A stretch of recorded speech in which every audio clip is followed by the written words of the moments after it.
क्या आप जानते हैं कि अफ्रीका की गहराई में आज भी एक ऐसी रहस्यमयी जनजाति मौजूद है जिनकी पहचान पूरी दुनिया में जंगल के अंतिम रक्षक के रूप में होती है। ये है बाटवा जनजाति, जिन्हें दुनिया पिग्मी के नाम से भी जानती है। छोटे कद के ये लोग सदियों से मध्य अफ्रीका के घने जंगलों में बसे हुए हैं। रवांडा, बुरुंडी, युगांडा और कॉन्गो जैसे देशों में फैली ये जनजाति शिकार, शहद और जंगली फलों से जीवन यापन करती रही है। इनके गीत, नृत्य और कथाएं आज भी अफ्रीका की प्राचीन आत्मा को जीवित रखे हुए हैं। लेकिन दुख की बात यह है कि आधुनिक सभ्यता और जंगलों से बेदखली ने इन्हें उनकी जड़ों से दूर कर दिया है। आज बहुत से बाटवा लोग गरीबी और भेदभाव का शिकार हैं। फिर भी वे अपनी संस्कृति और परंपरा को बचाए रखने के लिए संघर्ष कर रहे हैं। तो क्या ये जनजाति आने वाले समय में सिर्फ किताबों में रह जाएगी या फिर दुनिया इन्हें इनके असली अधिकार दिला पाएगी? इस वीडियो के अंत तक बने रहिए, क्योंकि आप जो जानने वाले हैं वो आपकी सोच बदल देगा। अफ्रीका की धरती पर कई ऐसी प्राचीन जनजातियां मौजूद हैं जिनका इतिहास जंगलों की गहराइयों और प्रकृति की आत्मा से जुड़ा हुआ है। इन्हीं में से एक है बाटवा जनजाति, जिन्हें पिग्मी समुदाय का हिस्सा माना जाता है। छोटे कद, विशेष जीवन शैली और रहस्यमयी परंपराओं के कारण बाटवा आज भी शोधकर्ताओं और इतिहासकारों के लिए आकर्षण का विषय है। रवांडा की पहाड़ी और हरे भरे क्षेत्रों में बाटवा समुदाय का एक बड़ा हिस्सा पाया जाता है। यहाँ इन्हें स्थानीय रूप से ट्वा कहा जाता है। सदियों तक ये लोग घने जंगलों में शिकार और संग्रहण पर निर्भर रहे, लेकिन राष्ट्रीय उद्यानों और संरक्षित क्षेत्रों की स्थापना के बाद इन्हें अपने पारंपरिक घरों से बाहर आना पड़ा। आज रवांडा के कई बाटवा गांवों में बस गए हैं और मिट्टी के बर्तन बनाने तथा नृत्य गायन से आजीविका चलाते हैं। बुरुंडी में बाटवा सबसे पुराने निवासियों में गिने जाते हैं, लेकिन यहाँ इनकी संख्या अपेक्षाकृत कम है और इन्हें समाज के सबसे निचले पायदान पर रखा जाता है।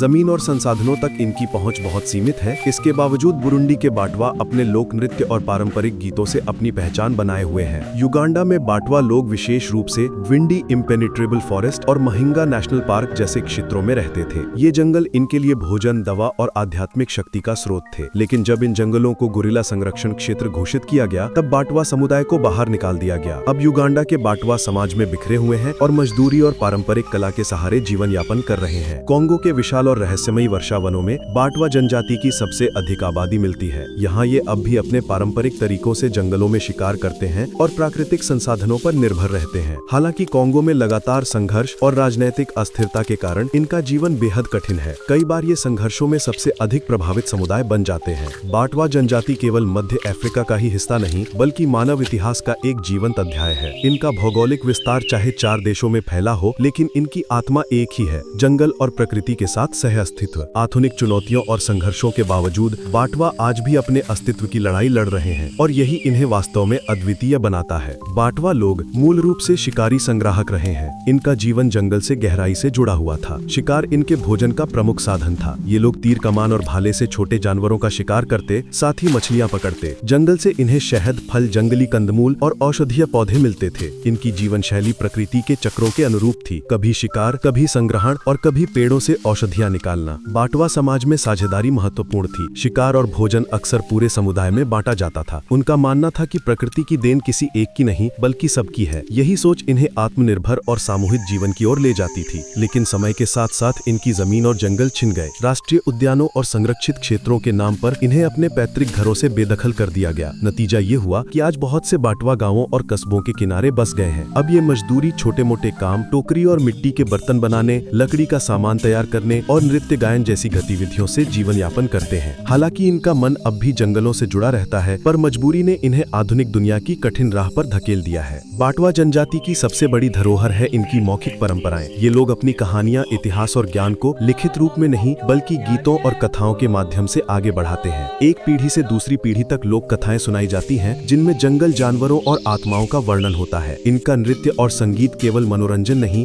बल्कि जीवन का हिस्सा है। जब ये शिकार में सफलता पाते, जब किसी बच्चे का जन्म होता या फिर जब समुदाय संकट से गुजरता, हर मौके पर गीत और नृत्य किए जाते। इनके ढोल और पारंपरिक वाद्य यंत्रों की ध्वनि अफ्रीका की सांस्कृतिक आत्मा को जीवित रखती है। आज भी कई सांस्कृतिक महोत्सवों में बाटवा नृत्य को अफ्रीका की धरोहर के रूप में प्रस्तुत किया जाता है। जंगल इनके लिए केवल भोजन का स्रोत नहीं था, बल्कि ये इनकी आध्यात्मिक पहचान भी थी। बाटवा लोग मानते थे कि पेड़, नदियां, जानवर और पहाड़ सब में आत्मा बसती है। यही कारण है कि वे शिकार करने से पहले प्रकृति से अनुमति मांगते और शहद लेने से पहले पेड़ों को धन्यवाद देते थे। उनकी मान्यताओं के अनुसार अगर कोई प्रकृति का अपमान करता है तो वो पूरे समुदाय के लिए दुर्भाग्य लाता है। बाटवा समाज सरल और सामुदायिक है। यहाँ बड़े बुजुर्ग निर्णय लेने में महत्वपूर्ण भूमिका निभाते हैं। परिवार और समुदाय के बीच का रिश्ता गहरा होता है। होता है। शादी, त्योहार और अन्य अवसर सामूहिक रूप से मनाए जाते हैं। बाटवा जनजाति की जीवन शैली और संस्कृति हमें ये सिखाती है कि सच्चा सुख और संतुलन तभी संभव है जब इंसान प्रकृति के साथ जुड़ा रहे। उनकी शिकारी संग्राहक परंपरा और जंगलों के प्रति श्रद्धा भले ही आधुनिकता के कारण कमजोर पड़ रही हो, लेकिन उनकी कहानियां, नृत्य और प्रकृति के प्रति गहरी आस्था आज भी उन्हें दुनिया की सबसे विशिष्ट जनजातियों में शामिल करती है। सच तो ये है कि बाटवा केवल एक समुदाय नहीं, बल्कि प्रकृति और मानव के बीच सामंजस्य का जीवंत प्रतीक है। बाटवा को अक्सर अफ्रीका की भूली बिछड़ी जनजाति कहा जाता है। रवांडा, बुरुंडी, युगांडा और कॉम्बो जैसे देशों में ये समाज के सबसे निचले पायदान पर गिने जाते हैं। इनकी संख्या भी बहुत कम है और इस कारण ये मुख्य धारा की राजनीति और अर्थव्यवस्था में लगभग अदृश्य है। इन देशों की अधिकतम आबादी बाटवा को निम्न जाति या जंगल के लोग कहकर देखती है। स्कूल, बाजार और रोजगार जैसी बुनियादी जगहों पर भी इन्हें भेदभाव का सामना करना पड़ता है। कई जगह इनके बच्चे स्कूलों में अलग बैठाए जाते हैं और इनकी स्त्रियों को स्वास्थ्य सेवाओं तक समान पहुंच नहीं मिल पाती। बाटवा की असली ताकत जंगल थे। यही इन्हें भोजन, औषधि और आश्रय देते थे। लेकिन राष्ट्रीय उद्यानों, वन संरक्षण और विकास परियोजनाओं के नाम पर इन्हें उनके पैतृक घरों से बेदखल कर दिया गया। नतीजा ये हुआ कि इनकी पारंपरिक शिकारी संग्राहक जीवन शैली लगभग खत्म हो गई। आज बहुत से बाटवा गांवों और कस्बों के किनारे पर दयनीय परिस्थितियों में रहते हैं। उनके पास न खेती की जमीन है और न ही स्थायी रोजगार।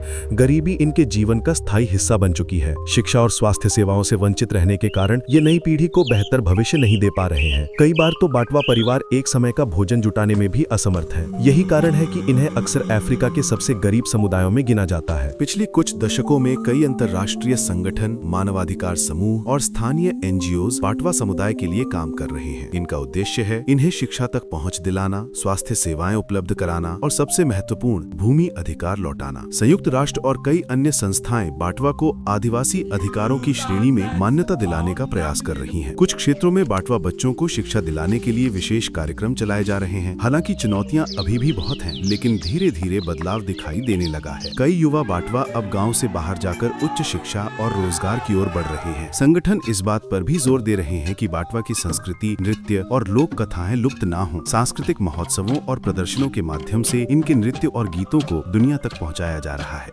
एक ओर इन्हें आय का साधन मिलता है और दूसरी ओर इनकी पहचान भी जीवित रहती है।